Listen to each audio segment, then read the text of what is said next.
नमस्कार मित्रों, आज के इस वीडियो में एक बार फिर से आप सभी का बहुत बहुत हार्दिक स्वागत है। आज हम हिंदी साहित्य इतिहास के अंतर्गत आधुनिक काल में छायावादोत्तर काल या प्रगतिवाद के प्रमुख कवि एवं उनके प्रमुख रचनाओं को अब तक के सबसे आसान ट्रिक की सहायता से याद करने का प्रयास करेंगे। तो जैसा कि स्क्रीन पर देख पा रहे हैं आप, छायावादोत्तर काल और छायावादोत्तर काल का एक अन्य नाम है प्रगतिवाद। तो छायावादोत्तर काल या प्रगतिवाद का सबसे पहले हम समय देखेंगे और समय की बात करें तो इसका समय होता है 1936 ईस्वी से लेकर के 1942 ईस्वी तक का जो समय है उसे हम प्रगतिवाद या छायावादोत्तर काल के अंतर्गत रखते हैं। ठीक है ना। और बात करें समय की तो आपने देखा था द्विवेदी युग का समय, है ना। सीधा पूरा 1900 ईस्वी से लेकर के 1918 ईस्वी तक का जो टाइम था वो द्विवेदी युग के अंतर्गत रखा गया। द्विवेदी के बाद आपने छायावाद युग देखा तो छाया व्यक्ति कब था, बोले सर 18 वर्ष से लेकर के 36 वर्ष तक व्यक्ति छाया रहता है। ठीक है ना। और छाया के बाद प्रगति की बात की जा रही है तो 1936 से लेकर के 1942 तक का जो समय है वो प्रगतिवाद है। ठीक है ना। तो हम लोगों ने क्लू यही बनाया था कि द्विवेदी, है ना, द्विवेदी में क्या बोले 18-19 का अंतर है, यानी कि 1900 ईस्वी से लेकर के 18-19 का अंतर है तो 1918 ईस्वी तक। छायावाद में आपने देखा था व्यक्ति 18 वर्ष की उम्र से लेकर के 36 वर्ष की उम्र में अपने अपने फील्ड में छाया रहता है, तो 18 से 36 वर्ष की उम्र छायावाद के अंतर्गत आती है। ठीक है ना। अब यहाँ पे एक क्लू बना लीजिएगा कि व्यक्ति प्रगति कब करेगा, बोले सर 36 वर्ष की उम्र से लेकर के 42 वर्ष तक की उम्र क्या होती है, प्रगति की उम्र होती है।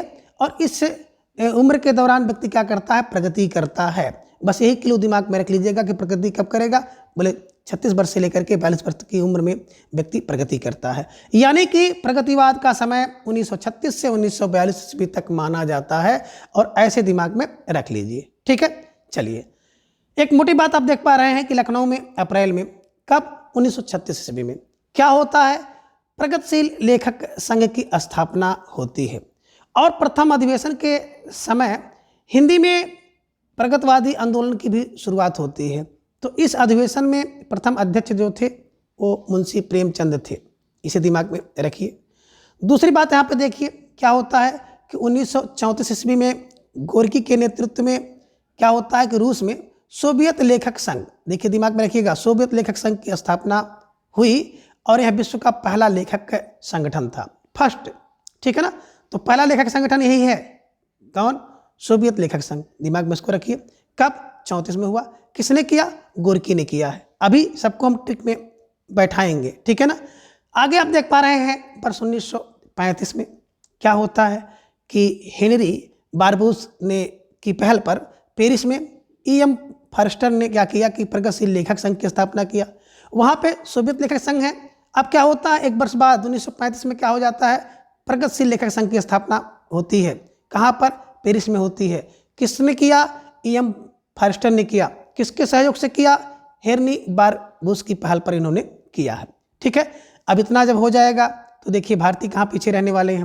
अब भारतीय की बात की जाए तो मुल्कराज आनंद, सज्जाद जाहिर, ज्योति घोष, K.M. भट्ट, हिरेन मुखर्जी और यश सिन्हा तथा मोहम्मद की बात करें, मोहम्मद दीन तासीन ने भारत की तरफ से सर्वप्रथम इंग्लैंड में जुलाई में 1935 में क्या करते हैं, जुलाई महीने में 1935 में ईस्वी में क्या करते हैं, भारतीय प्रगतिशील लेखक संघ का गठन करते हैं।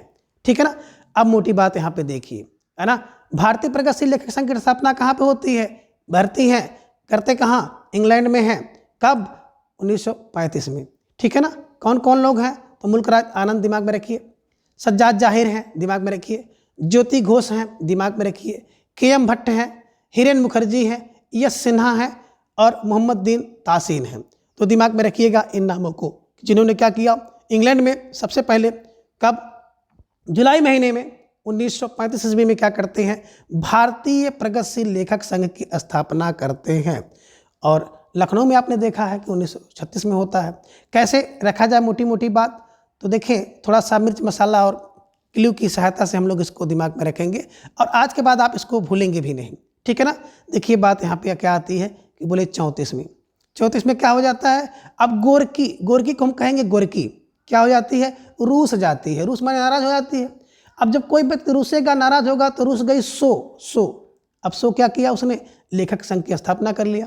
कौन, बोले 34 में कौन, बोले गोरकी क्या हो गई, रूस गई, है ना। तो 34 में कौन रूसा, बोले सर गोरकी। 34 में गोरकी रूस गई, रूस फार रूस में। सो क्या किया, सोवियत लेखक संघ की स्थापना कर लिया। रूस गई, नाराज हो गई। अब नाराज हो गई गोरकी, तो क्या किया उसने, सोवियत लेखक संघ की स्थापना कर लिया। ठीक है ना। अब जब गोरकी ने क्या कर लिया, रूसा और सोवियत लेखक संघ की स्थापना की, तो आगे क्या होने वाला था, आगे क्या किया, 3-5 करके। कौन, बोले सर 3-5 कर लिया 1935। 3-5 करके हेनरी ने क्या किया, बरबस, दिमाग में रखिएगा, यानी कि हेनरी बारब्यूज। 3-5 करके जब 34 में गोरकी रूस गई, रूस करके क्या किया उसने, सोवियत लेखक संघ की स्थापना किया। तो 3-5 करके हेनरी ने बरबस क्या किया, E.M. फॉरेस्टर की सहायता से पेरिस में क्या किया, प्रगतिशील लेखक संघ की स्थापना किया। अब देखिए क्या हुआ, 34 में रूसी गोरकी, उसने सोवियत लेखक संघ की स्थापना किया। 3-5 करके किसने, हेनरी ने बरबस क्या किया, पेरिस में E.M. फॉरेस्टर की मदद से प्रगतिशील लेखक संघ की प्रगतिशील लेखक संघ की स्थापना किया। किसने किया, E.M. फॉरेस्टर ने। किसके सहयोग के पहल पर किया, तो हेनरी बारबूज के। कब किया, 1935 में। तो क्या हुआ, अब देखिए भाई, भारतीय कहाँ कम रहने वाले थे। भारतीयों ने क्या किया, अपने मुल्क के लिए, मुल्क के आनंद के लिए, नहीं मुल्क राज आनंद। कौन, बोले सज्जाद ने, है ना, सज्जाद कर लीजिए, जहीर ने, जहीर और ज्योति। अब जहीर और ज्योति के ही फॉर हीरक, जहीर की बात आएगी सज्जाद जहीर, ज्योति की बात आएगी जोशी घोष, के माने के.एम. भट्ट, ही माने हीरेन मुखर्जी, यस से यस फॉर एस सिन्हा। क्या होता है, मोहम्मद तासीन ने भारत की तरफ से सर्वप्रथम इंग्लैंड में जुलाई में 1935 में भारतीय लेखक संघ की स्थापना की। कैसे दिमाग में रखेंगे, अब आपने वही देखा कि 34 में कौन, गोरकी रूस गई और उसने सोवियत लेखक संघ की स्थापना कर लिया। 3-5 करके किसने किया, हेनरी ने बरबस क्या किया, पेरिस में E.M. फॉरेस्टर की मदद से प्रगतिशील लेखक संघ की स्थापना कर लिया। अब मुल्क के लिए मुल्क राज आनंद, कौन, जहीर और ज्योति के ही यस से मोहम्मद तासीन ने भारत की तरफ से सर्वप्रथम इंग्लैंड में 1935 में भारतीय प्रगतिशील लेखक संघ की स्थापना की या गठन किया। ठीक है ना। तो देखिए मुल्क की बात जहाँ पे आएगी, मुल्क राज आनंद हो जाएंगे। जहीर सज्जाद जहीर, ज्योति के फॉर के.एम. भट्ट, है ना, ही फॉर हीरेन मुखर्जी, यस से यस फॉर सिन्हा और मोहम्मद तासीन ने क्या किया, सर्वप्रथम भारत में, है ना, सर्वप्रथम भारत की तरफ से इंग्लैंड में जुलाई 1935 में भारतीय प्रगतिशील लेखक संघ के गठन किया। ये भी दिमाग में रख लीजिएगा। तो आपने मोटी बात यही देखी 35 में। अब 36 में क्या होता है, फिर पुनः भारत में। देखिए 35 में तो हो गया इंग्लैंड में, ठीक है ना, लेकिन लखनऊ में 1936 ईस्वी में प्रगतिशील लेखक संघ की स्थापना हुई और प्रथम अधिवेशन इसका किया गया। तो प्रथम अधिवेशन के जो प्रथम अध्यक्ष थे वो मुंशी प्रेमचंद थे। ठीक है ना। और मुंशी जी का जन्म आपको पता है कि नहीं, 80 में मुंशी, 1880 में इनका जन्म होता है और 1936 में इनका देहांत भी हो जाता है। तो 80 में मुंशी और मुंशी की 36 बुद्धि होती है, दिमाग में रखिएगा। 1880 में जन्म लेता है और 1936 में इनका देहांत भी हो जाता है। तो ये मोटी मोटी बातें आप दिमाग में रखिएगा कि 36 में प्रगतिशील लेखक संघ की स्थापना लखनऊ में होती है, प्रथम अधिवेशन हुआ, इसके प्रथम अध्यक्ष मुंशी प्रेमचंद थे। ठीक है ना। 34 में गोरकी रूस गई और उसने सोवियत लेखक संघ की स्थापना किया। 3-5 करके हेनरी ने बरबस क्या किया, पेरिस में E.M. फॉरेस्टर की मदद से प्रगतिशील लेखक संघ की स्थापना किया। भारतीय भी कम नहीं थे अपने मुल्क के आनंद के लिए, जहीर और ज्योति के ही क्या यश से मोहम्मद तासीन ने भारत की तरफ से क्या किया, इंग्लैंड में जुलाई 1935 में भारतीय प्रगतिशील लेखक संघ का गठन किया। ठीक है ना। तो ये सब बातें दिमाग में रख लीजिएगा। चलिए आगे बात करते हैं कि प्रगतिवाद का जो सैद्धांतिक आधार है वो मार्क्सवाद का द्वंद्वात्मक भौतिकवाद है। ठीक है ना। तो जो प्रगति है, प्रगति का जो सिद्धांत है, ठीक है ना, थ्योरी, वो क्या है, मार्क्स का द्वंद्वात्मक भौतिकवाद है। तो इनका सिद्धांत, इनका भौतिकवाद। और राजनीति के क्षेत्र में जो समाजवाद या साम्यवाद है, साहित्य के क्षेत्र में वही प्रगतिवाद है। तो दिमाग में रख लीजिएगा कि राज और साज ही क्या है, प्रगति है। दिमाग में रखिएगा कि राज और साज ही क्या है, प्रगति है। राज फार राजनीति, साज फार समाजवाद, है ना। प्रगति की बात करते हैं तो साहित्य में वही प्रगतिवाद है। राज साज ही प्रगति है, राज साज ही प्रगति है। ठीक है ना, ऐसे दिमाग में रख लीजिएगा। चलिए आगे डॉक्टर बच्चन सिंह ने सुमित्रानंदन पंत की जो कृति है युगवाणी को खड़ी बोली का प्रथम प्रगतिवादी काव्य माना है। तो दिमाग में रख लीजिएगा कि बच्चे क्या करते हैं सबसे पहले, है ना, वाणी को ही क्या मानते हैं, प्रगति मानते हैं। अब बच्चे सबसे पहले क्या करते हैं, अगर बोलने लगे, वाणी बोलने लगे, तो हम लोग क्या करते हैं, उसी को सबसे पहली प्रगति मान लेते हैं। तो बच्चे क्या करें, जब वाणी बोलने लगे तो सबसे पहली प्रगति वही है। तो दिमाग में लीजिएगा, बच्चन ने युग वाणी सवितानंद पंत की रचना है। ऐसे प्रथम क्या इन्होंने प्रगतवादी काव्य माना है। कभी कभी परीक्षा में पूछ लेता है कि बच्चन जी के अनुसार, है ना, कौन सा ऐसी कृति है जो प्रथम प्रगतवादी काव्य है। तो दिमाग में रख लीजिएगा युग वाणी। चलिए आगे बात करते हैं। डॉक्टर गणपत चंद्र गुप्त ने कालक्रम की दृष्टि से रामेश्वर करुण कृति जो है एक रचना है जो कि ब्रजभाषा में है। करुण सतसई को हिंदी की प्रथम प्रगतवादी कवि मानते हैं, किसको, रामेश्वर को, और प्रथम काव्य मानते हैं करुण सतसई, ठीक है ना। तो रामेश्वर करुण कवि है, प्रगतवादी प्रथम किसके अनुसार, गणपत चंद्र के अनुसार, और करुण सतसई इनकी है। अब कैसे दिमाग में रखें, देखिए गण जो क्या होता है ना, बिल्कुल रामेश्वर के पास रहता है। गण किसके पास है, रामेश्वर के पास है। तो गण रामेश्वर करुण, और क्या करता है, बड़ी करुण सतसई करता है। तो उसको उन्होंने क्या मान लिया, फट से क्या मान लिया कि प्रगतवादी प्रथम कवि है, प्रथमवादी प्रथम कवि है। गण गण गण गण ने किसको, रामेश्वर करुण को माना, करुण और गण, ठीक है। ऐसे क्लू बना लीजिएगा तो आपको याद करने में आसानी होगी। अब आगे प्रगतवादी प्रमुख कवि और इन कवियों के क्रम को हम लोग जानेंगे। प्रगतवादी कवियों की बात करें तो प्रगतवादी कवियों में पहला नाम आपको मिलेगा नागार्जुन का, दूसरा नाम मिलेगा केदारनाथ अग्रवाल का, तीसरा नाम मिलेगा शिवमंगल सिंह सुमन का, और चौथा नाम मिलेगा आपको त्रिलोचन का। तो नागार्जुन, केदारनाथ अग्रवाल, शिवमंगल सिंह सुमन और त्रिलोचन। अब इनको कैसे दिमाग में बैठाया जाए, तो एक ट्रिक आप देखते आए होंगे, आप जानते भी होंगे। ट्रिक है नागा के शिव और त्रिलोचन कर लीजिए या तिरा कर लीजिए। तो दिमाग में रख लीजिएगा कि नागा के कौन, शिव और त्रिलोचन, नागा के शिव त्रिलोचन, नागा के शिव त्रिलोचन। नागा की बात करेंगे, नागा फार नागार्जुन, के फार केदारनाथ अग्रवाल, शिव फार शिवमंगल सुमन और त्रिलोचन फार त्रिलोचन। तो दिमाग में रख लीजिएगा नागा के शिव तिरा, या आप दिमाग में रख लीजिएगा नागा के शिव और त्रिलोचन। जैसे दिमाग में आ जाए क्या करते हैं, प्रगति कराते हैं। तो नागा की प्रगति कौन कराते हैं, बोले सर नागा की प्रगति तो शिव और त्रिलोचन कराते हैं, शिव और त्रिलोचन, नागा के प्रगति शिव और त्रिलोचन कराते हैं, ठीक है ना। प्रगति का मतलब प्रगतवाद कवि है, उनका क्रम ये है, ठीक है। अब आगे हम एक कवि को क्रम के अनुसार देखेंगे। तो यहाँ पर आप पहले देख पा रहे हैं केदारनाथ अग्रवाल की, क्योंकि केदारनाथ अग्रवाल का जन्म भी 1911 में हुआ है और नागार्जुन जी का जन्म भी 1911 में ही हुआ है। और 11 की बात करें तो 11 में कई कवियों का भी जन्म हुआ है, यानी कि 11 में कवियों के जन्म की एक समझ लीजिए बाढ़ आ गई थी, ठीक है ना। तो इसी 11 में एक कवि हैं शमशेर सिंह, जिन्हें जानते होंगे, उनका भी जन्म हुआ है, ठीक है ना। और इसी 11 में अगेय जी का भी जन्म हुआ है। तो देख लीजिए, अगेय, शमशेर, नागार्जुन और केदार, ये 4 प्रमुख है कवियों का जन्म हुआ है 1911 में, ठीक है ना। तो पहले हम लोग इन्हीं को देख लेते हैं, किसको, केदारनाथ को। तो केदारनाथ अग्रवाल का संक्षिप्त जीवन वृत्त निम्नांकित है और इनकी रचनाएं भी हम लोग देखेंगे। बात करें जन्म की, तो जन्म समय आप देख रहे हैं 1911 में, मृत्यु पूरे 2000 ईस्वी में होती है। जन्म स्थान की बात करें, कामासीन, जो कि बांदा उत्तर प्रदेश में पड़ता है, वहाँ पे इनका जन्म हुआ है। पिता हनुमान प्रसाद हैं और माता घसिट्टो हैं। पत्नी पार्वती हैं और प्रथम संग्रह जो है युग की गंगा है। कैसे दिमाग में बैठाया जाए, तो देखिए जन्म की बात जब आती है तो किसके, बोले केदार के। तो है ना, अगर आप कोई व्यक्ति केदारनाथ में जन्म ले ले भाई, तो उसको जन्मते ही 11 पुण्य मिल गया। दिमाग में रख लीजिएगा कि 11 पुण्य कहाँ, बोले जन्मे, अगर केदार में जन्मे, अगर फार अग्रवाल, केदार अग्रवाल, है ना। अगर केदार में आप जन्म लिए तो क्या हुआ, जन्मते ही आपको 11 पुण्य मिल गया। 11 मतलब 1911 में इनका जन्म हुआ।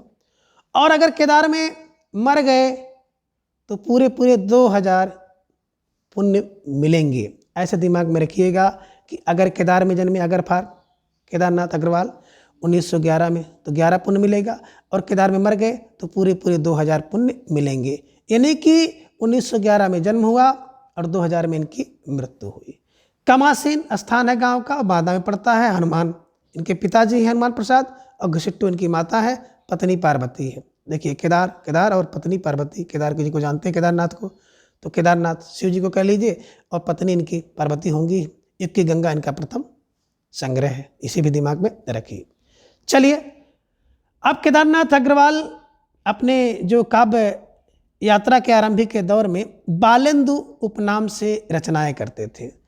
तब ये ब्रजभाषा में कवित्व, सवैया और छंद में लिखते थे। तो इसे भी दिमाग में रखिएगा कि शुरुआत जब इन्होंने की थी तो प्रारंभिक दौर में बालेंदु उपनाम से लिखते थे, ठीक है ना, और ब्रजभाषा, कवित्व, सवैया, छंद का प्रयोग करते थे, ठीक है।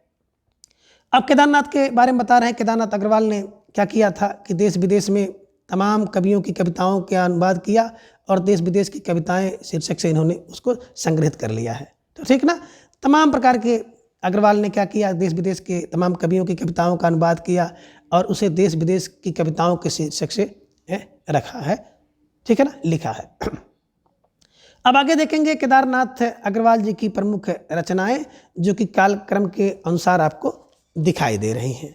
बात करें इनकी जो पहली रचना है युग की गंगा 1947 में, नीत के बादल 1947 में, लोक और आलोक 1957 में, फूल नहीं रंग बोलते हैं 1965 में, आग का आईना 1970 में, गुल मेहंदी 1978 में, पंख और पतवार 1979 में, 81 में, ठीक है, बम्बई का रक्त स्नान 1981 में, हे मेरी तुम 1981 में, और मार प्यार की थापे 1981 में, कहे केदार खरी खरी 1983 में, अपूर्वा 1984 में, जमुन जल तुम 1984 में, और बोले बोल अबोल 1985 में, जो सिलाए तोड़ते हैं 1985 में, आत्मगंध 1988 में, और अनिहारी हरियाली 1990 में, खुली आंखें खुले डैने 1993 में, और पुष्पदीप 1994 में, बसंत में हुई प्रसन्न पृथ्वी 1996 में। अब कैसे सबको दिमाग में रखें, तो पहला तो कभी कभी रचना का क्रम पूछ लेता है, तो सबसे पहले हम लोग क्रम को ही देख लें, और क्रम के साथ साथ ये भी जानना जरूरी है कि किसकी रचना है, ठीक है ना, क्योंकि कभी कभी रचना पूछ लेता है और पूछता है किसकी है। तो देखिए केदारनाथ सिंह भी एक है और यहाँ पे केदारनाथ अग्रवाल हैं, तो दिमाग में ऐसे कुछ रखना पड़ेगा जिससे केदारनाथ अग्रवाल की रचनाएं आपको पहले से ही दिमाग में बैठ जाए केदारनाथ अग्रवाल की है, ठीक है ना। तो क्या हुआ भैया, केदार में अगर जन्मेंगे तो 11 पुण्य आपको मिल जाएगा, और केदार में अगर जाकर के मर गए तो पूरे 2000 पुण्य मिलेगा, है ना।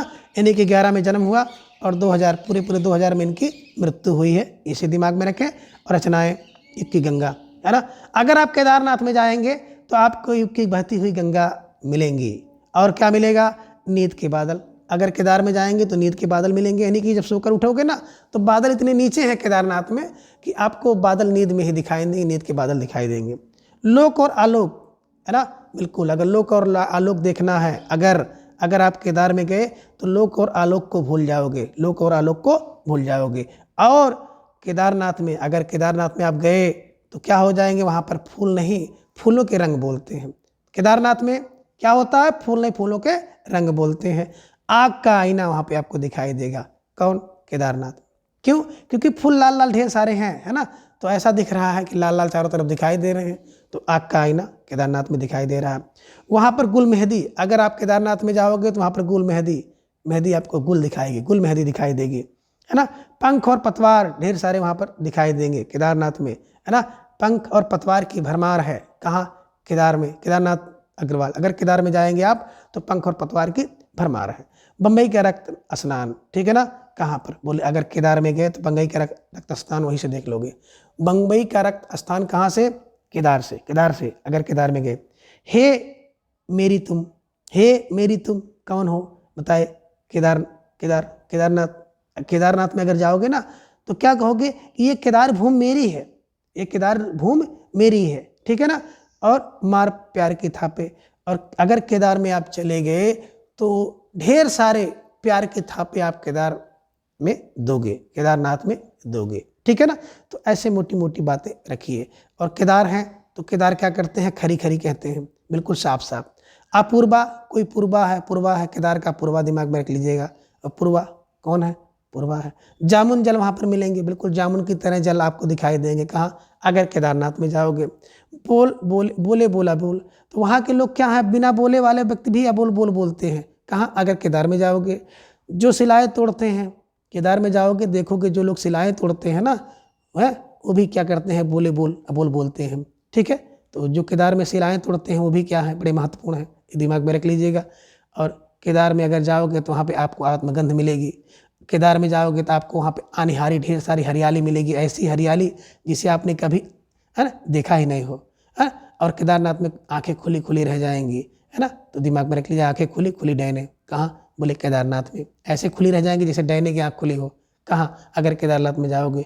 वहाँ की सुंदरता, वहाँ की मनोहरता, वहाँ की चारुता देखोगे तो आंखें क्या हो जाएंगी? बोले सर आंखें खुली की खुली रह जाएंगी जैसे खुली डैने की आँख होती है। ठीक है ना। पुष्प का दीप आपको केदारनाथ में मिलेगा। अगर केदारनाथ जाओगे तो आपको पुष्प का दीप मिलेगा। बसंत पृथ्वी, बसंत में हुई प्रसन्न पृथ्वी कब प्रसन्न होगी? अगर आप केदारनाथ में चले गए तो बसंत में क्या हो जाता है? पृथ्वी खुश हो जाती है। तो ऐसे मोटी मोटी बातें रखिएगा। क्या? अगर का मतलब है अग्रवाल। केदार में अगर जाओगे तो कि गंगा मिलेगी। केदार में जाओगे अगर तो नींद के बादल मिलेंगे। केदार में जाओगे तो लोक और आलोक को भूल जाओगे। अगर केदार में चले गए तो वहाँ पर देखेंगे कि फूल नहीं रंग बोलते हैं। आग का आईना वहाँ पे आपको दिखाई देगा केदारनाथ में। मेहंदी गुल मेहंदी दिखाई देगी, मेहंदी ही मेहंदी गुल मेहंदी दिखाई देगी। पंख और पतवार आप देखेंगे। वहीं से बम्बई का रक्त स्थान आप देख लेंगे। हे तुम मेरी हो, ऐसी भावना आपके आएगी केदारनाथ में। और वहाँ पर क्या करोगे? ढेर सारे प्यार की थापे आप मारने लगोगे, है ना। क्यों? क्योंकि केदार में लोग खरी खरी कहते हैं। केदार में लोग अपूर्व होते हैं, अपूर्वा होते हैं। और केदार का एक पूर्वा भी वहाँ पे है। वहाँ का जल जामुन जल होता है। वहाँ के बोल अबोल बोल होते हैं। जो शिलाएँ तोड़ते हैं वो भी बोलते हैं बोल अबोल की, है ना। आत्मगंध को महसूस करोगे। अगर केदार में जाओगे तो आत्मगंध को महसूस करोगे। और वहाँ की जो हरियाली है ना, अनहारी हरियाली है, उसको देखते ही क्या हो जाएगा? आंखें खुली खुली रह जाएंगी जैसे डैने की आंखें खुली हो। और पुष्पदीप केदारनाथ में। ठीक है ना। बसंत में हुई प्रसन्न पृथ्वी, अगर केदारनाथ में आप चले जाओगे तो बसंत में पृथ्वी क्या हो जाएगी? बहुत प्रसन्न हो जाती है। तो इस प्रकार से इस ट्रिक की सहायता से आप इन सब की रचनाओं को आसानी से याद कर सकते हैं। ठीक है ना। आगे आप देख पा रहे हैं जो दूसरे प्रगतिवादी कवि हैं नागार्जुन जी। और नागार्जुन जी का संक्षिप्त जीवन वृत्त कुछ इस प्रकार से है। कैसे है? जन्म की बात करें तो 1911 में, मृत्यु 1998 ईस्वी में। जन्म स्थान तरौनी ग्राम जो कि दरभंगा बिहार में पड़ता है। मूल नाम बैद्यनाथ मिश्र था। पिताजी की बात करें तो गोकुल मिश्र, माता उमा देवी, उपनाम यात्री नागार्जुन। ठीक है ना।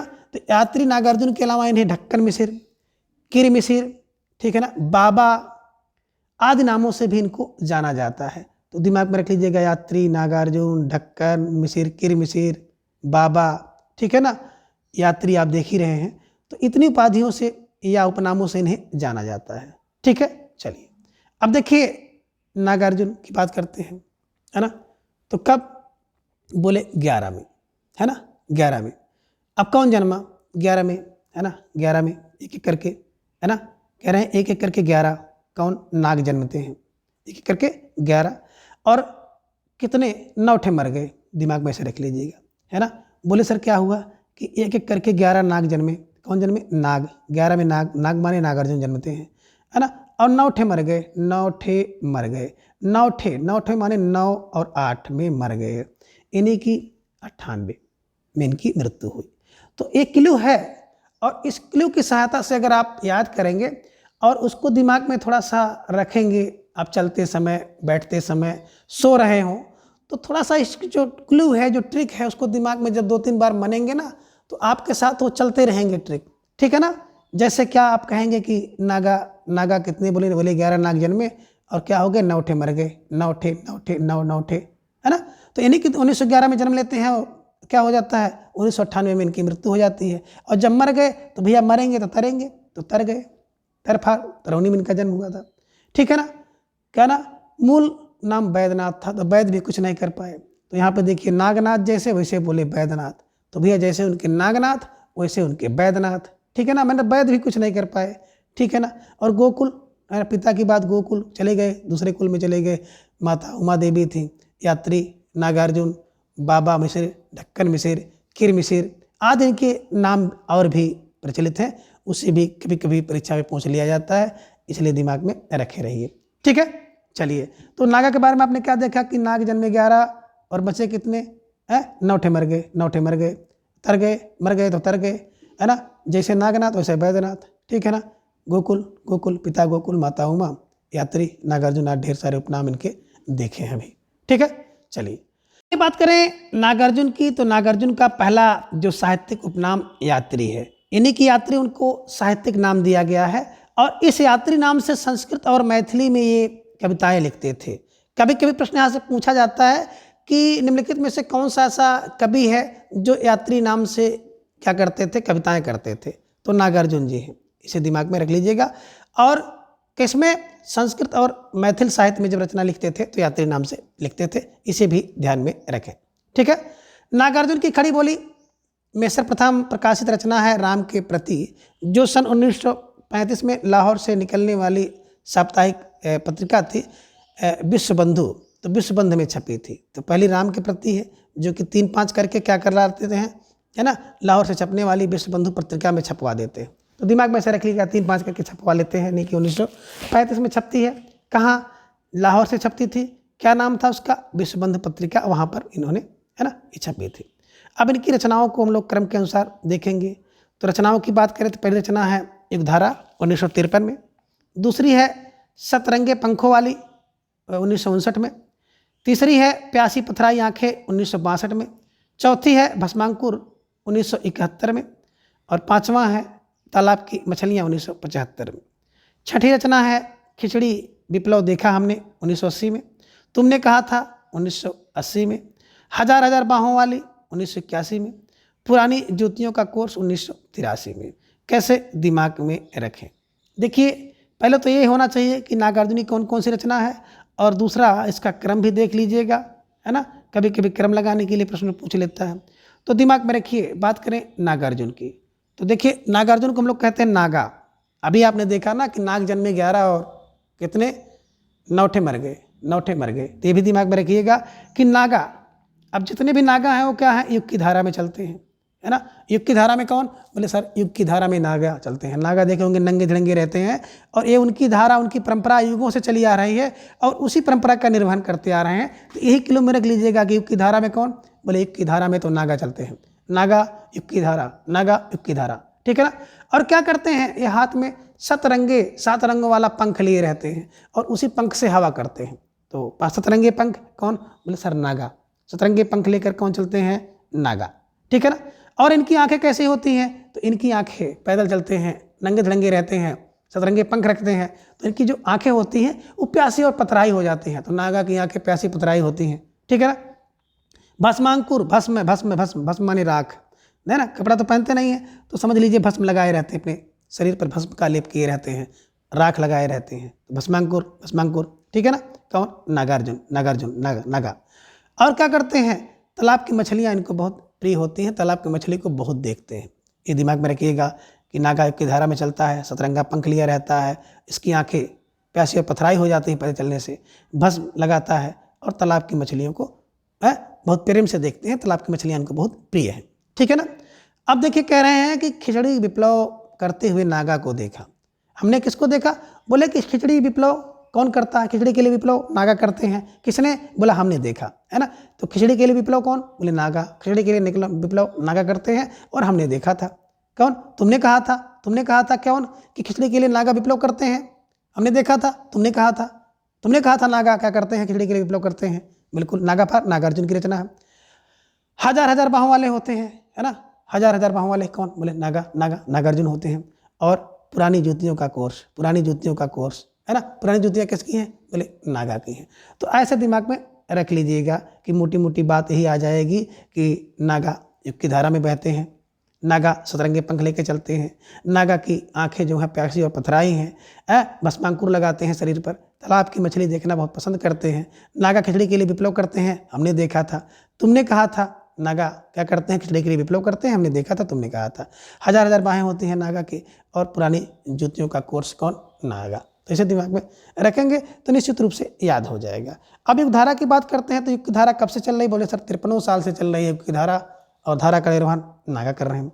7 रंगे पंखों की बात करें तो 59 पंख, है ना, 59 पंख 7 रंगे हैं, है ना। प्यासी पथराई आँख, बोले 62 वर्ष में आंखें जो है प्यासी पथराई हो जाती हैं। भस्मांकुर एक साथ साथ एक लगा दीजिए, मिला लीजिए भस्म के अंकुर, उसको दीप पर लगा लीजिए, है ना। तालाब में मछली कितनी, बोले 75 मछली है। कितनी है, 75 मछली है। विप्लव 80 में होता है, खिचड़ी के लिए विप्लव 80 हुआ और 80 में हमने देखा था, है ना। और हजार बाहें कैसी हैं, बोले 1 है, 1 माने 81, हजार बाहें 1 और पुरानी जूत का कोर्स 13 पुरानी जूती 13 सी जैसे तुम्हारी है ना। बाहें 1 है, जूती 13 सी जैसे तुम्हारी जूती वैसे जूती लेकिन पुरानी है। तो ऐसे दिमाग में रखने का प्रयास करेंगे तो निश्चित रूप से याद हो जाएगा, ठीक है ना। चलिए अब आगे बात करते हैं कि नागार्जुन कृत जो भस्मांकुर है एक खंड काव्य है जो कि बरवै छंद में लिखा गया है, ठीक है ना। बरवै छंद है ना, खंड काव्य भस्मांकुर। नागार्जुन ने मैथिली भाषा में पत्रहीन नग्न गाछ शीर्षक से काव्य लिखा और इसमें 52 कविताएं संकलित है ना। और इसी कृत पर 1968 ईस्वी में साहित्य अकादमी पुरस्कार मिला है। तो साहित्य अकादमी कब मिला, नागा को। कब मिला, पत्रहीन नग्न गाछ पर मिला, है ना। तो दिमाग में रख लीजिएगा 1968 में, ठीक है। चलिए आगे बात करते हैं कि नागार्जुन ने अपनी कविता प्रतिहिंसा ही अस्थाई भाव है के संदर्भ में लिखा है। इनकी एक कविता है कि प्रतिहिंसा ही अस्थाई भाव है। इसके विषय में लिखा है कि यह तो नागार्जुन साहित्य का मैनिफेस्टो है। कौन, प्रतिहिंसा ही अस्थाई भाव, प्रतिहिंसा ही अस्थाई भाव है। ये नागार्जुन के साहित्य का मैनिफेस्टो है, घोषणा पत्र आप कह सकते हो, ठीक है ना, मैनिफेस्टो है, ठीक। चलिए आगे डॉक्टर बच्चन जी ने लिखा है कि नागार्जुन की जो कविताओं को नुक्कड़ कविता की संज्ञा दी गई है। देखिए बच्चन माने बच्चे क्या करेंगे, अगर कोई नागा बाबा आ जाता है तो नग्गे होते हैं ना, तो उनको लोग नुक्कड़ और कविता समझ लेते हैं, उनका मजा ले लेते हैं, खिल्ली उड़ाने देते तो नंगे धड़ंगे जा रहे हैं। तो बस ऐसे दिमाग में रख लीजिएगा, वास्तविकता से इसका कोई संबंध है नहीं है और ना ही किसी की भावना को ठेस पहुंचाने का मेरा कोई उद्देश्य है। मिर्च मसाला लगा के किसी तरह से इस मैटर को तैयार कर ली जाए, एकमात्र ही उद्देश्य है और लगातार आपको बेहद पसंद आ रहा है, इसलिए ये सब चल रहा है, ठीक है ना। चलिए बात करें बच्चन की, तो बच्चे क्या करते हैं, है ना। तो नागा को देखते हैं तो उनको नुक्कड़ की कविता समझते हैं, नुक्कड़ समझते हैं, हंसने लगते हैं, अगर ये तो नंगे जा रहे हैं। तो दिमाग में रखिएगा बच्चन सिंह ने क्या किया, नागार्जुन की कविता को नुक्कड़ कविता की संज्ञा दी है, ठीक है। आगे बात करते हैं नागार्जुन को राजनीतिक कवि के रूप में भी जाना जाता है ना, नागार्जुन। और इनकी निम्नलिखित कविताएं हैं जिनमें बादल को घिरते देखा, पाषाणी, सिंदूर तिलंकित भाल, तुम्हारी दंतरित मुस्कान, 5 पूत भारत माता के, कालिदास, हरिजन गाथा, अकाल और उसके बाद। कैसे दिमाग में रखेंगे, तो देखिए नागार्जुन यानी कि नागा, है ना। नागा क्या करता है, बादल को घिरते हुए देखता है। बादल को घिरते हुए कौन, नागा ने देखा। पाषाणी, पाषाण सा हृदय किसका होता है, बोले नागा का होता है। सिंदूर अपने, है ना, तिलंकित भाल पर तिलंकित, सिंदूर तिलंकित भाल किसका, नागा का, नागा के जो भाल मस्तक पर सिंदूर रहता है। दंतरित मुस्कान नागा की। 5 पूत भारत माता के, है ना। तो 5 पूत भारत माता के किसने देखे, बोले नागा ने देखे। नागा ने बताया कि 5 पूत भारत माता के, ठीक है ना। और कालिदास बिल्कुल नागा से मिले थे। हरिजन गाथा नागा ने सुनाया। अकाल और उसके बाद नागा क्या हो गए, नाराज हो गए, रुष्ट हो गए। तो ऐसे दिमाग में रखिएगा कि नागा क्या करते हैं, बादल को घिरते हुए देखते हैं, हृदय पाषाणी होता है, सिंदूर तिलंकित भाल लगाते हैं, दंतरित मुस्कान नागा की होती है, 5 पूत हैं भारत माता के, नागा बताते हैं। कालिदास से नागा मिले हैं, नागा से कालिदास मिले। हरिजन की गाथा कौन, नागा बताते हैं। अकाल है उसके बाद कौन, क्रोधित हो जाते हैं, कौन, बोले नागा पर नागार्जुन, ठीक है। अब नागार्जुन जी की बात करें तो प्रगतिवाद का सलाहकार पुरुष इन्हें कहा जाता है। कौन, प्रगतिवाद का सलाहकार पुरुष नागार्जुन है, ठीक है ना। और छायावाद का सलाहकार पुरुष आपने देखा था, कौन है, निराला है। तो दिमाग में रख लीजिएगा कि प्रगति का सलाहकार पुरुष नागार्जुन है और छायावाद का जो सलाहकार पुरुष है वो निराला है, निराला व्यक्ति, ठीक है। चलिए अब अगले जो प्रगतिवादी कवि हैं शिवमंगल सिंह सुमन, और बात करें इनके संक्षिप्त जीवन वृत्त की तो निम्नांकित है। सबसे पहले आप देख पा रहे हैं इनका जन्म समय 1915 ईस्वी में, मृत्यु 2002 ईस्वी में होती है। जन्म स्थान झगरपुर जो कि उन्नाव उत्तर प्रदेश में स्थित है। मूल नाम इनका था शिवमंगल सिंह और उपनाम है सुमन। प्रथम संग्रह हिल्लोल, ठीक है ना, जिसे इन्होंने वर्ष 1939 ईस्वी में लिखा है। तो कैसे दिमाग में बैठाया जाए, तो देखिए, जब किसी व्यक्ति का जन्म होता है तो दिमाग में रखिएगा, है ना, उसके लिए मंगल गीत गाए जाते हैं। कितने गीत गाए जाएंगे? बोले 15। तो दिमाग में रख लीजिएगा कि जन्म के समय 15 मंगल गीत गाए गए, 15 मंगल गीत गाए गए, ठीक है ना। और फिर क्या हो जाता है, और व्यक्ति क्या हो जाता है, 2-2 करके मर जाता है, यानी कि 2002 में मर जाता है। तो दिमाग में रखिएगा कि सुमन का जन्म 15 में हुआ, 2002 में मर गई। 15 में 2-2, 2-2, 15 में 2-2 कर दीजिए, बस दिमाग में रख लीजिएगा, है ना। सुमन सुमन सुमन 15 में 2-2 करके मर गई, है ना। 15 में 2-2, 15 में 2-2, है सुमन सुमन सुमन, इसे दिमाग में बैठाइएगा ना। यानी कि 1915 में जन्मती है और 2002 में इनकी मृत्यु हो गई, ठीक है ना। झगरपुर, दिमाग में रख लीजिएगा, झगरपुर उन्नाव में इनका जन्म हुआ था।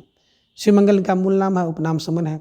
हिल्लोल, है ना, पहला संग्रह इन्होंने हिलडोल किया था, हिलडोल किया था, ठीक है ना, दिमाग में रख लीजिएगा। तो हिल्लोल प्रथम संग्रह, हिलडोल पर हिल्लोल, ठीक है। चलिए अब आगे देखिए, सिंह सुमन की प्रमुख रचनाएं, जिनमें पहला है हिल्लोल, दूसरा है जीवन के गान, तीसरा है युग का मोल, और चौथा है प्रलय का सृजन, पांचवा है विश्वास बढ़ता ही गया, छठवां है बिंद हिमालय 1960 में, मिट्टी की बारात 1972 में, बाड़ी की व्यथा 1980 में, पर आंखें नहीं भरी, और हम पंछी उन्मुक्त गगन के। कैसे दिमाग में रखें? देखिए, है ना, अगर क्या होगा, जीवन में हिल्लोल होगा, मैं व्यक्ति हिलेगा डोलेगा तो गीत गाएगा, है ना, तो क्या करेगा, मंगल गीत गाएगा। अब देखिए, मंगल की बात यहाँ पे करेंगे, शिव मंगल, है ना। शिव मंगल किसको करते हैं?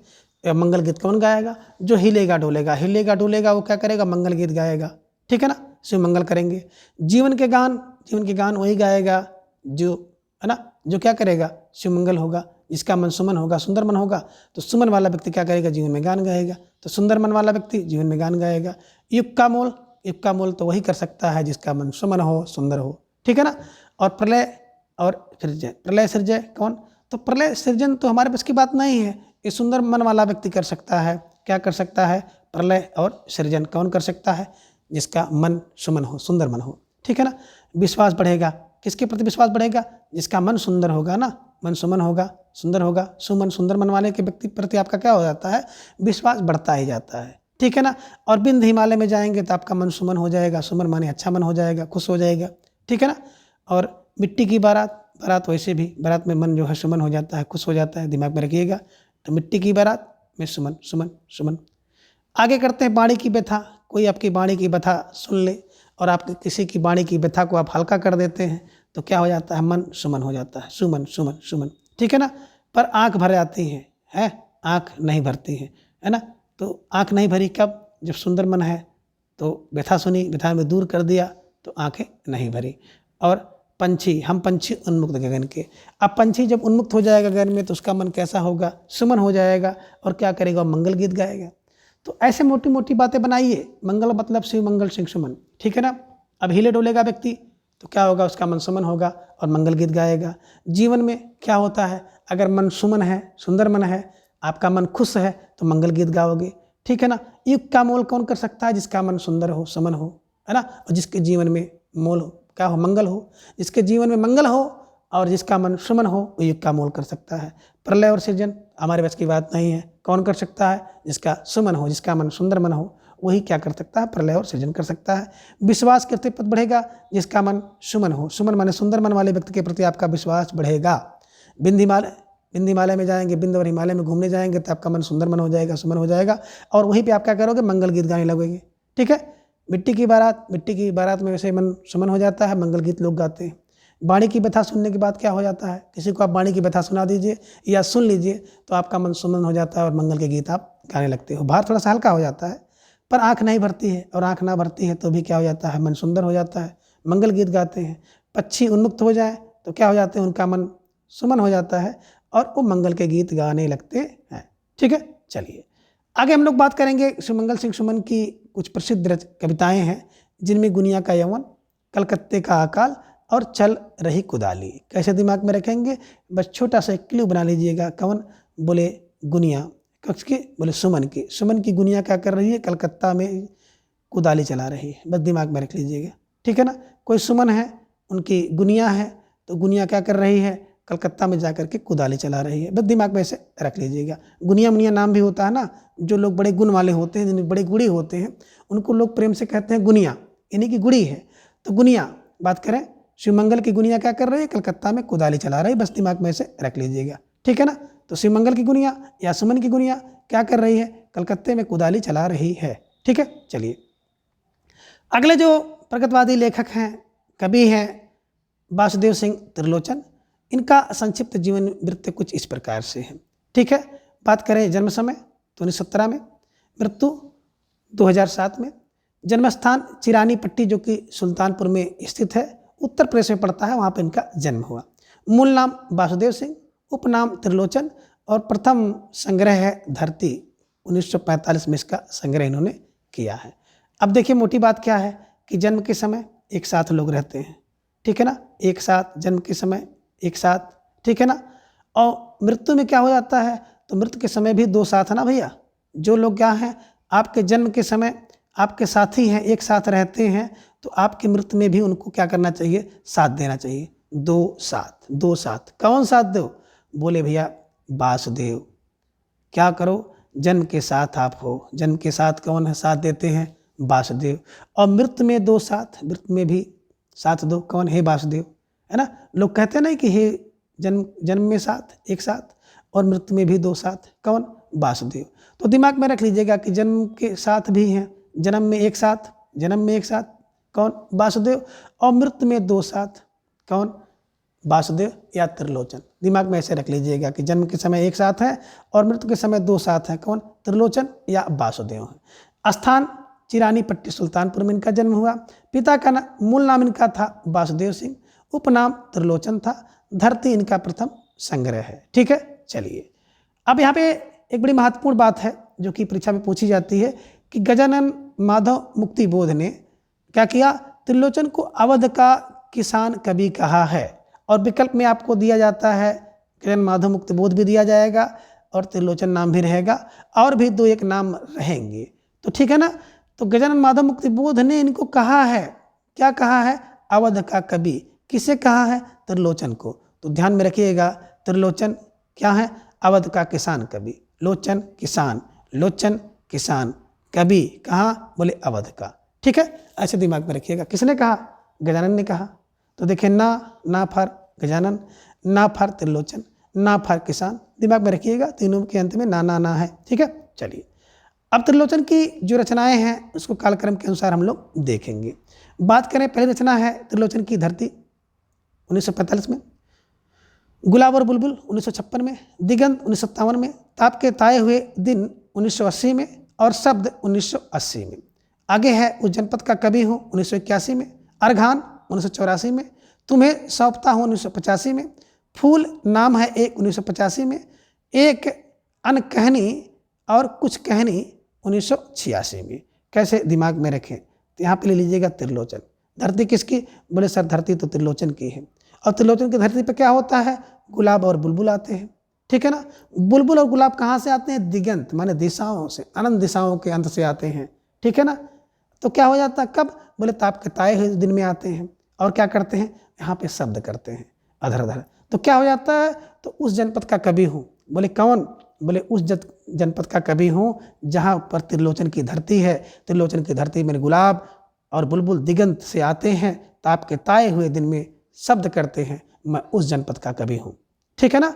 इसलिए अर्घान तुम्हें सौंपता हूँ, ठीक है ना। और फूल तुम्हारे नाम का एक तुम्हें दे रहा हूँ। कहनी और अनकहनी हो जो तुम्हें वो कहिए। जो आपको कहनी हो और ना कहनी हो आप कह लीजिए। तो दिमाग में मोटी मोटी बात यही रख लीजिएगा कि क्या? बोले त्रिलोचन की, है ना। किस? बोले त्रिलोचन की उस धरती का, है ना। त्रिलोचन की धरती जहाँ पर गुलाब और बुलबुल दिगंत के, है ना, दिगंत से, दिशाओं से, अनंत दिशाओं से आते हैं और ताप के दिन में बैठ करके शब्द करते हैं। कौन? बोले त्रिलोचन की धरती पर कौन? गुलाब और बुलबुल दिगंत से ताप के समय में आकर के शब्द करते हैं। मैं उसी जनपद का कवि हूँ, इसलिए अर्घान तुम्हें सौंप रहा हूँ। अर्घान फर अर्घान तुम्हें सौंपता हूँ, रचना इनकी है ना। और तुम्हारे नाम एक फूल, फूल एक नाम, तुम्हें एक फूल देता हूँ। तुम्हें जो कुछ कहना हो या ना कहना हो आप कह सकते हो। तो कहनी अनकहनी जो कुछ कहना हो तुम कहिए, ठीक है ना। बस दिमाग में ये रखिएगा। और ये भी आप कह सकते हैं कि उज्जैनपति के कवि कौन है? बोले उज्जैनपति के कवि तो भैया त्रिलोचन है। अर्घान कौन सौंप सकता है? बोले त्रिलोचन ही अर्घान समझ सकते हैं। तुम्हें सौंपता हूँ कौन? किसी त्रिलोचन को सौंप दे रहा हूँ। एक फूल नाम किसके? बोले त्रिलोचन के नाम कर लीजिए। और कहनी अनकहनी ढेर सारी किसकी है? बोले त्रिलोचन की है। जैसे दिमाग में बैठ जाए तो ठीक ना। धरती त्रिलोचन के, गुलबुल गुलाब त्रिलोचन के, दिगंत त्रिलोचन के, ताप के ताए हुए दिन त्रिलोचन के, शब्द त्रिलोचन के, ठीक है ना। दिमाग में रखिएगा। और किलो ये बना लीजिएगा कि त्रिलोचन की धरती पर गुलाब और बुलबुल दिगंत से ताप के ताए हुए दिन में आकर शब्द करते हैं। मैं उस जनपद का कवि हूँ, इसलिए तुम्हें अर्घान सौंप रहा हूँ। फूल तुम्हारे नाम से एक दे रहा हूँ। तुम्हें जो कुछ कहना या अनकहना हो तुम कह सकते हो। ठीक है, चलिए अब सन की बात देख लीजिए। तो धरती है ना, 4-5 दिमाग में रख दीजिएगा। धरती पे 4-5 है ना, 4-5 लोग तो ऐसे ही हैं जो क्या करते हैं? त्रिलोचन को याद करते हैं। गुलाब और बुलबुल की बात करें तो गुलाब और 5-6 गुलाब और बुलबुल आज भी आप देख सकते हैं 5-6, ठीक है ना। दिगंत दिगंत दिगंत भैया अनंत है, दिगंत अनंत है तो आप दिमाग में रख लीजिएगा 57 दिगंत अनंत 57 दिगंत अनंत 57। ताप ताप भैया 80 है, बोले 80 डिग्री ताप है ना। शब्द 80 दिमाग में रखिएगा। जो 80 डिग्री ताप होगा तो 1 से 80 शब्द लोग करेंगे। अरे बहुत गर्म है ना। तो 80 शब्द, 80 ताप 80 शब्द, ठीक ना। एक से मैं कौन उस जनपद का कवि हूँ? कौन सा? 1 से 1 कवि है उस जनपद में। कवि 1 से 1 है, 81, ठीक है ना। अर्घान 84 घान। तुम्हें सौंपा 85, फूल तुम्हारे 85 है ना। दिमाग में रखिएगा। तुम्हारे नाम क्या था? 85 फूल सौंपता हूँ। और क्या है? कहनी अनकहनी जो हो कह लीजिएगा, है ना। 86 कहनी अनकहनी जो हुई 86। तो ऐसे थोड़ा थोड़ा किलो बनाइएगा, आसानी से याद हो जाएगा। ठीक है, आगे है अमोला। एक क्या है कि त्रिलोचन जी की अवधि काव्य कृति है। 1990 ईस्वी में प्रकाशित की गई थी और इस कृति में 2792 संग्रहित हैं। तो दिमाग में रख लीजिएगा कि अमोला, ठीक है ना, त्रिलोचन की अवधि कृति है, 1990 में लिखी गई है, 2792 संग्रहित हैं, ठीक है ना। हिंदी में सानेट लिखने के लिए त्रिलोचन शास्त्री बहुत प्रसिद्ध हुए हैं, ठीक है ना। सानेट छोटी कविता होती है जो कि दुख की कविता होती है। इंग्लिश में कहा जाता है जी 14 लाइन की 14 लाइन्स की जो पोएम होती है और दुखांत हो उसे सानेट कहा जाता है। तो दिमाग में रखिएगा कि हिंदी में सानेट कौन? बोले त्रिलोचन, ठीक है ना। त्रिलोचन शास्त्री ने प्रसिद्ध हैं। तो सानेट नेट सानेट त्रिलोचन, ठीक है ना। सानेट त्रिलोचन। आगे रांगे राघव की बात करें तो मूल उनका जन्म हुआ 1923 में, मृत्यु 1963 में। मूल नाम त्र्यंबक वीर राघवाचार्य हैं। दिमाग में रखिएगा कि त्र्यंबक वीर राघवाचार्य कौन? रांगे राघव। कब? 1923 में जन्मते हैं और 1963 में इनकी मृत्यु हो गई। रांगे राघव के काव्य 3 काव्य आख्यान आप यहाँ पे देख पा रहे हैं जो निम्न है। एक है अजय खंडहर, दूसरा है मेधावी, तीसरा है पंचाली। अजय खंडहर की बात करें तो 1944 में लिखा, मेधावी 1947 में, पंचाली 1955 में। कैसे दिमाग में बैठाएं तो देखिए रांगे राघव की बात करें। कौन? बोले अंजय खंडहर में कौन? बोले अंजय खंडहर में राघव मिलेंगे। कौन मिलेंगे? रांगे राघव मिलेंगे। कब? बोले 44, बिल्कुल एकदम 44 मिनट के लिए। अजय खंडहर में जाओगे तो आपको 44 मिनट के लिए कौन मिलते हैं? रांगे राघव मिलते हैं। मेधावी कौन है? बोले रांगे राघव मेधावी हैं, है ना। क्या करते हैं? मेधावी हैं। क्यों? क्योंकि 50 में 47 नंबर इनको मिलता है, इसलिए मेधावी हैं। पांचाली हैं, है ना। कौन? राघव पांचाली हैं। कब से? बोले बचपन से। तो दिमाग में मोटी मोटी बात रखिएगा कि रांगे राघव कहाँ? बोले अजय खंडहर में मिलेंगे। कब मिलेंगे? 44 मिनट के लिए मिलेंगे। मेधावी हैं रांगे राघव, क्यों? क्योंकि 50 में 47 मिला। पांचाली हैं, कब से? बोले बचपन से, 55 बराबर बचपन से। ऐसे दिमाग में रखिएगा तो आसानी से आपके दिमाग में बैठ जाएगा, ठीक है। अजय खंडहर की बात करें तो 3 शीर्षक इसमें हैं। एक तो झंकार, ललकार, हुंकार, ठीक है ना। तो झंकार, हुंकार, ललकार किसमें? अजय खंडहर में। देखिए कोई व्यक्ति जब खंडहर में आवाज़ करेगा तो खासतौर से राघव की आवाज़ करेगा। कोई व्यक्ति खंडहर में घुस गया और राघव वहाँ पे पुकार रहा है तो उसकी आवाज़ जो खंडहर में झंकार लेगी और जो आवाज़ है वो ललकारेगी, ललकार की तरह और हुंकारेगी। तो दिमाग में रख लीजिएगा। जिससे क्या हो गया? स्टालिनग्राद युद्ध के कतिपय स्थलों का वर्णन किया गया है। तो स्टालिनग्राद के जो युद्ध हैं, युद्ध स्थल का वर्णन इसमें किया गया है। तो अजय खंडहर में कौन जा रहे हैं? अगर जाएंगे तो आपको 44 मिनट के लिए रागों मिलेंगे, और वहाँ पे आवाज़ अगर करेंगे तो आवाज़ में झंकार, ललकार और हुंकार मिलेगी। ठीक है, ऐसे दिमाग में बैठाइए। अब रांगे राघव ने 2 अन्य मुक्तक काव्य लिखा है, पिघलते पत्थर, है ना, कब 46 में, और राह का दीपक। कौन? राघव। राघव क्या है? पत्थर ही पिघला देते हैं, 4-6 बार अगर नाम ले लोगे ना तो पत्थर पिघल जाएगा। और राह के दीपक कौन है? राघव जी हैं। इसे भी दिमाग में आप रख लीजिएगा। तो इस प्रकार से इन सभी कवि, उनकी रचनाओं को आप आसानी से याद कर सकते हैं। और बात करें प्रगतवादी प्रमुख कवियों की महत्वपूर्ण काव्य पंक्तियाँ, तो मित्रों कवि और उनकी पंक्ति वाली क्लास जो है हमने यूट्यूब पर बहुत पहले ट्रिक की सहायता से अपलोड कर दिया है।